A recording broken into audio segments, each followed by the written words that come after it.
नमस्कार दोस्तों, geography online class में आपका स्वागत है।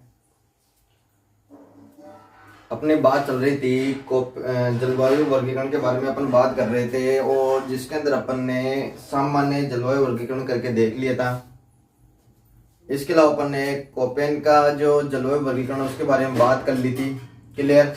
और आगे अपन बात करते हैं, उसमें बात करेंगे हम त्रिवार्ता का जलवायु वर्गीकरण। जो त्रिवार्ता जी है उन्होंने राजस्थान की जलवायु का वर्गीकरण किस आधार पे किया है।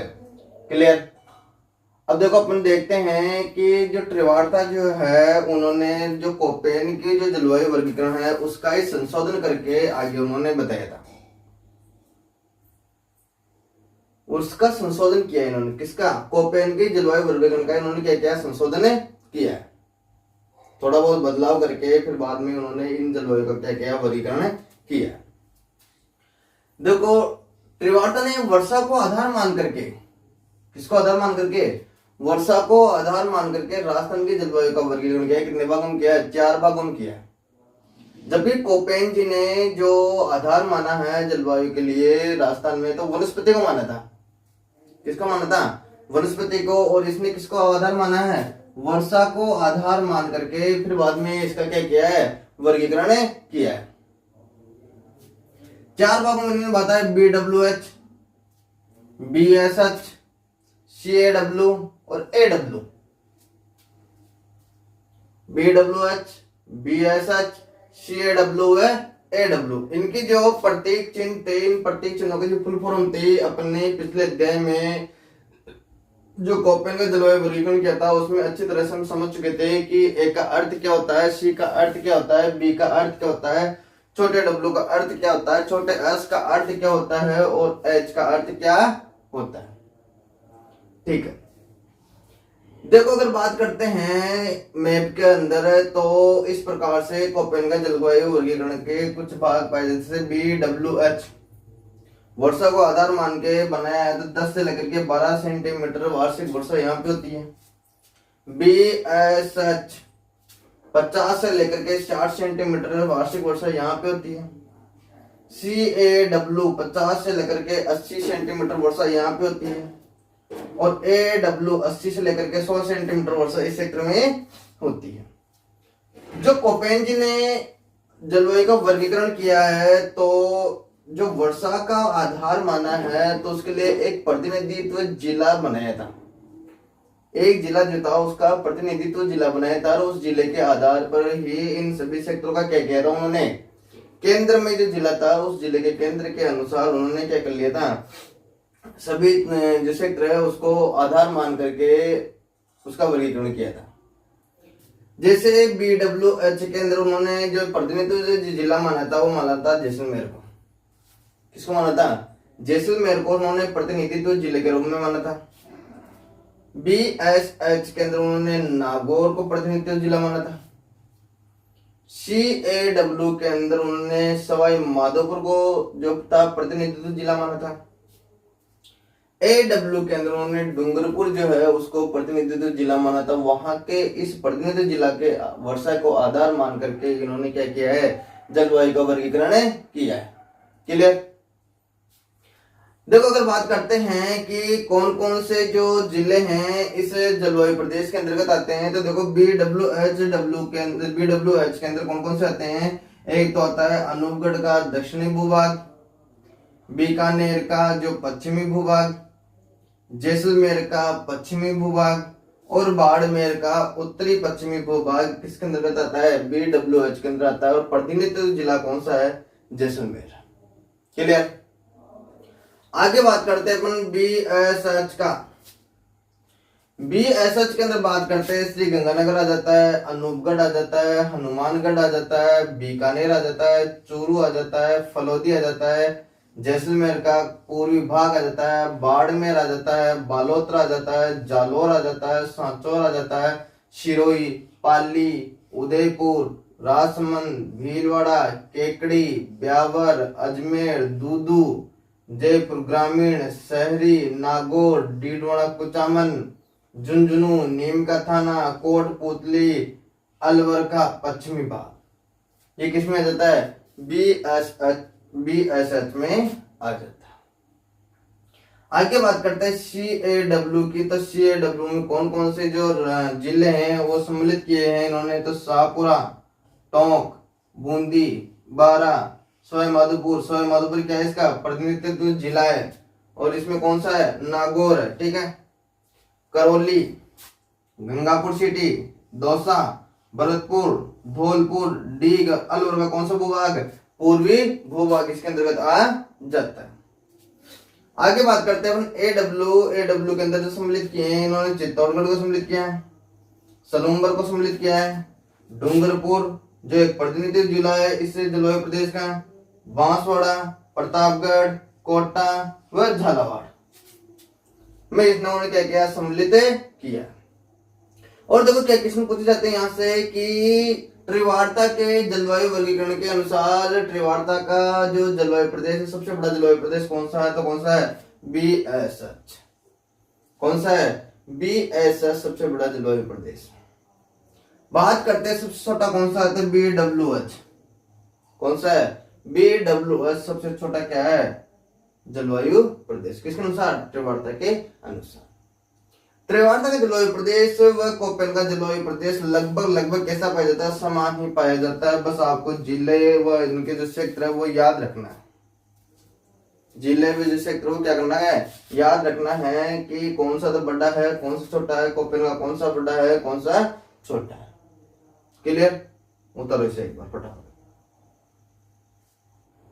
देखो आगे बात करते हैं अपन थॉर्नवेट का जलवायु वर्गीकरण के बारे में बात करते हैं कि थॉर्नवेट ने जलवायु वर्गीकरण किस प्रकार से किया है, किसको आधार मान करके किया है। देखो थॉर्नवेट ने जो राजस्थान की जलवायु का वर्गीकरण किया है उसमें उन्होंने तापमान को, वर्षा को और वाष्पीकरण को आधार माना। तापमान को, वर्षा को और वाष्पीकरण को क्या माना है, आधार मान करके फिर थॉर्नवेट ने जलवायु का क्या किया है, वर्गीकरण किया है राजस्थान की जलवायु का। आगे बात करते हैं, इन्होंने भी राजस्थान की जलवायु कितने भागों में बांटा है, 4 भागों में बांटा। कितने भागों में बांटा है, 4 भागों में। EAD, DBW जिसे मिश्रित जलवायु प्रदेश कहा जाता है, EAD इसे शुष्क जलवायु प्रदेश कहा जाता है, DAW अर्ध शुष्क जलवायु प्रदेश कहा जाता है, CAW ये जो क्षेत्र है इसे आर्द्र जलवायु प्रदेश के नाम से भी जाना जाता है। देखो अगर बात करते हैं अपन एक एक क्षेत्र की विशेषता की, वो कौन कौन से क्षेत्र इसमें पाए जाते हैं, तो पहले बात कर लेते हैं हम EAD। इसे मरुस्थलीय प्रदेश भी कहा जाता है, मरुस्थलीय जलवायु प्रदेश भी कहा जाता है, शुष्क जलवायु प्रदेश भी कहा जाता है। देखो इसमें कौन कौन से जिले आते हैं, एक तो बाड़मेर आता है, जैसलमेर आता है, फुलौदी आता है, दक्षिण पश्चिमी बीकानेर आता है। इसमें जिले सम्मिलित किए गए हैं, बाड़मेर, जैसलमेर, फुलौदी, दक्षिण पश्चिमी क्या आता है, बीकानेर आता है। क्लियर। आगे बात करते हैं कि इसकी और क्या विशेषता है कि यहाँ पे जलवायु पाई जाती है गर्म व शुष्क पाई जाती है। यहाँ पे जलवायु पाई जाती है, कैसी पाई जाती है, गर्म व शुष्क जलवायु पाई जाती है। और आगे दूसरी विशेषता देखते हैं तो ये मोस्ट इम्पोर्टेंट विशेषता है कि रेत भरी हवाएं चलती रहती है यहाँ पे हमेशा, और जो यहाँ पे जो गर्म हवाएं चलती है उसको क्या कहते हैं, लू कहते हैं। क्या कहते हैं, लू कहते हैं।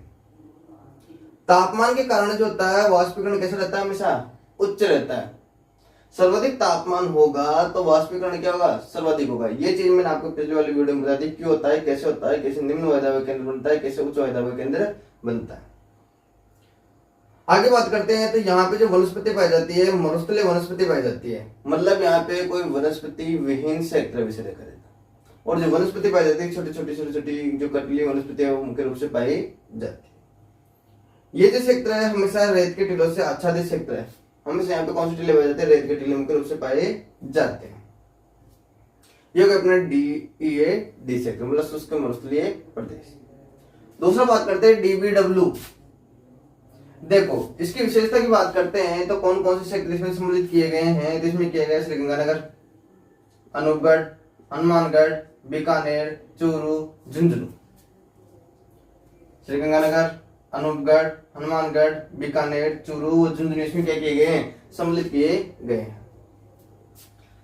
देखो इसकी विशेषता क्या है, सर्दी जो होती है वो सर्दी के दिन छोटे होते हैं, मतलब सर्दियां कम समय के लिए होती है, गर्मी जो होती है ज्यादा समय के लिए होती है। अगर बात करते हैं तो यहाँ पे सर्दियों के दिन जो होते हैं वो छोटे छोटे छोटे समय के लिए होता है यहाँ पे, और गर्मियाँ जो होती है लंबे समय के लिए होती है। गर्मियों का जो समय है वो लंबा है, सर्दियों का समय कैसा है, छोटा है। और यहाँ पे जो वनस्पति पाई जाती है अर्ध शुष्क वनस्पति पाई जाती है, जिसे कटली झाड़ियाँ भी कहा जाता है। कौन सी वनस्पति पाई जाती है, अर्ध शुष्क वनस्पति पाई जाती है, जिसे क्या कहा जाता है, कटीली झाड़ियाँ भी कहा जाता है। डीएडब्ल्यू की बात करते हैं, थर्ड नंबर का है डीएडब्ल्यू, और यही थॉर्नवेट का सबसे बड़ा जलवायु प्रदेश है। ये डीबीडब्ल्यू सबसे छोटा जलवायु प्रदेश है, याद रखना है। इसे अर्ध शुष्क जलवायु प्रदेश की संज्ञा दी गई है। देखो इसमें कौन कौन से जिले सम्मिलित किए गए हैं, तो इसमें किए गए हैं सिरोही, सांचौर, पूर्वी जालौर, पाली, अजमेर, ब्यावर, केकड़ी, चित्तौड़गढ़, बूंदी, सवाई माधोपुर, शाहपुरा, टोंक, भीलवाड़ा, गंगापुर सिटी, भरतपुर, डीग, जयपुर, दौसा, दूदू, डीडवाना कुचामन, अलवर, कोटपुतली, बहरोड, सीकर, नीम का थाना व झुंझुनू। मुख्य रूप से ये जिले इसमें शामिल किए गए हैं अर्ध शुष्क जलवायु प्रदेश मतलब डीएडब्ल्यू के अंदर। देखो इस क्षेत्र में वर्षा जो होती है वो कम होती है, और यहाँ पे जो वनस्पति पाई जाती है अर्ध शुष्क वनस्पति पाई जाती है। और ये जो है थॉर्नवेट का सबसे बड़ा जलवायु प्रदेश है। थॉर्नवेट क्या है, सबसे बड़ा जलवायु प्रदेश। लास्ट बात करते हैं हम चौथे नंबर का, इसने बटन CAW। देखो इसमें कौन कौन से जिले सम्मिलित किए गए हैं, बांसवाड़ा, डूंगरपुर, कोटा, बारा, झालावाड़। बांसवाड़ा, डूंगरपुर, कोटा, बारा व झालावाड़। क्या विशेषता है, यहाँ पे सवाना या मानसून प्रकार की क्या पाई जाती है, वनस्पति पाई जाती है। और जो गर्मी होती है वो गर्मी भीषण पड़ती है, और सर्दी कैसी होती है, शुष्क होती है। यहाँ पे गर्मी के दिनों में ज्यादा गर्मी, सर्दी के दिनों में बिल्कुल क्या पड़ती है, ज्यादा सर्दी पड़ती है। ये अपन ने बात कर ली थॉर्नवेट का जलवायु वर्गीकरण। क्लियर। अब देखते हैं कृषि जलवायु प्रदेश के राजस्थान को कितने कृषि जलवायु प्रदेशों में बांटा गया, एक बार बता दीजिए। देखो दोस्तों आगे बात करते हैं अपन राजस्थान के कृषि जलवायु प्रदेश। जो राजस्थान में कृषि जलवायु प्रदेश है वो कितने हैं और किस आधार पर उसको बांटा गया है। देखो राजस्थान में जो जलवायु कृषि प्रदेश उसको सस्य प्रारूप मतलब बोने के आधार पर, ऋतु के आधार पर सस्य प्रारूप की बात करते हैं तो भारत में या राजस्थान में 3 प्रकार के सस्य प्रारूप पाए जाते हैं, जायद की फसल, खरीफ की फसल और रबी की फसल। तो सस्य प्रारूप के अनुसार जल की दशा के अनुसार जल की मात्रा कितनी है, वहां पे सिंचित है, असिंचित है, नहरी क्षेत्र है या फिर तालाब से सिंचित क्षेत्र है, कुएं से सिंचित क्षेत्र है, नलकूपों द्वारा सिंचित क्षेत्र है, उसके आधार कृषि पद्धति।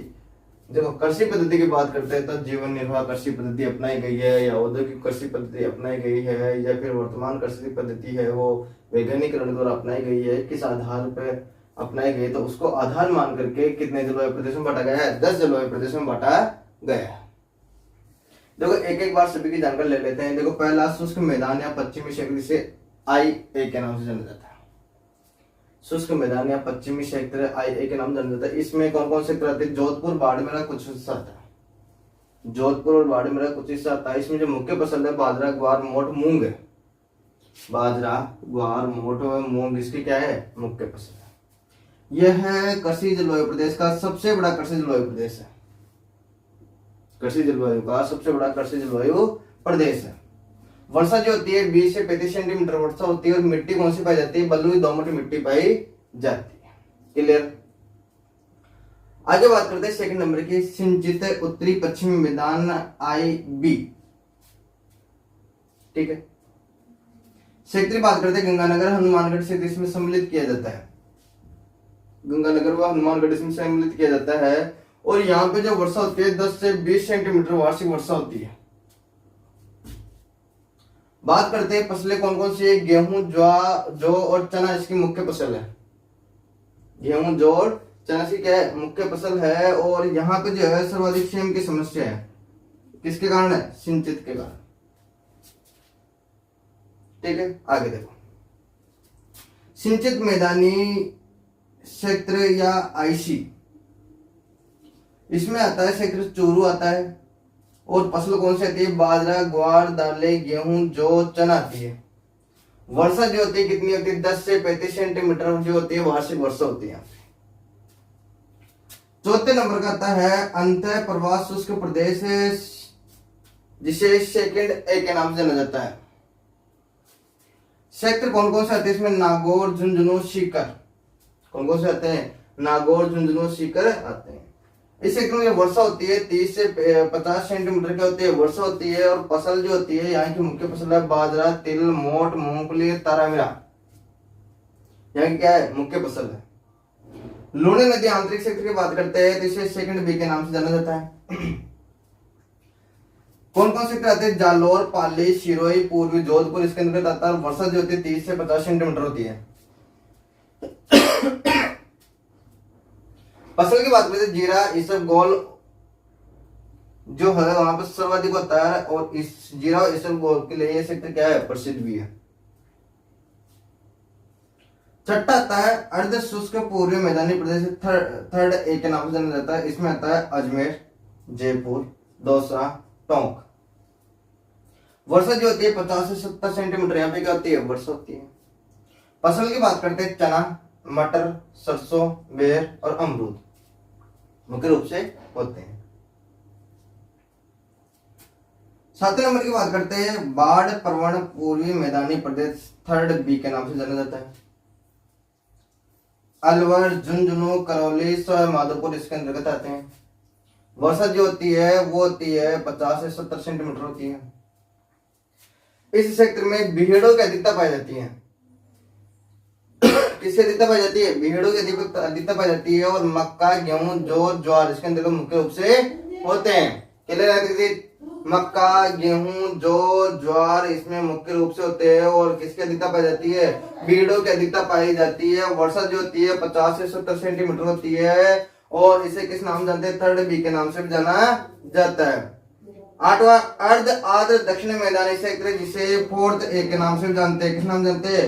फोर्थ ए के नाम से भी जानते हैं। और इसमें जो जिले सम्मिलित किए जाते हैं राजसमंद व चित्तौड़गढ़ जिले सम्मिलित किए जाते हैं। कौन कौन से किए जाते हैं? राजसमंद व चित्तौड़गढ़। जो वर्षा होती है 50 से 90 सेंटीमीटर की होती है। वर्षा होती है कितनी होती है? 50 से 90 सेंटीमीटर वर्षा होती है। इसके अंदर जो मुख्य फसल है अरहर, धनिया, उड़द व कपास होती है। कौन कौन सी होती है? अरहर, धनिया, उड़द व कपास मुख्य रूप से होती है।